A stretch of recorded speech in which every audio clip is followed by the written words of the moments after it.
እያየሻት ነው እንጂ መንገድ ያልኩ አይደለም። ወይኔ አብርሽ በጣም ነው ያሳዘነኝ። የእውነት ነው የምላችሁ በጣም ነው ያሳዘነኝ። ይቅርታ እኮ አብርሽ ተረጋጋ። በጌታ በስማኛ እንዴ ምንድነው ነው ለምን እንዳሳዘነኝ ታውቃላችሁ? በጣም ተበላሸ። ሁሉም ነገር ጠፋ። ስታዩት ራሱ ፊቱ ላይ ማለት ነው የእውነት ማለት ከሩታ ጋር ራሱ ሆኖ ማለት ነው። ይሄ ድራማ ራሱ ቢሆን ከሩታ ጋር ራሱ ሳይጣሉ የእውነት ራሱ ማለት የውሸት ራሱ ድራማ ቢሰሩ ማለት ነው። የድሮ መልኩ ጠፋ፣ የድሮ ወዙ ጠፋ፣ የድሮ ደስታው ጠፋ።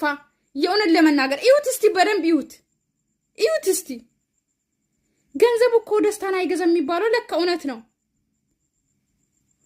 ማኪናው እዚህ ጋር እኮ ምንም አልሆነም። ቀስ አድርጎ አስጠግቶት ነው እንጂ እዚህ ጋር እኮ ምንም አልሆነም። ማኪናው ምንም ዌር ኢዝ ክራሽ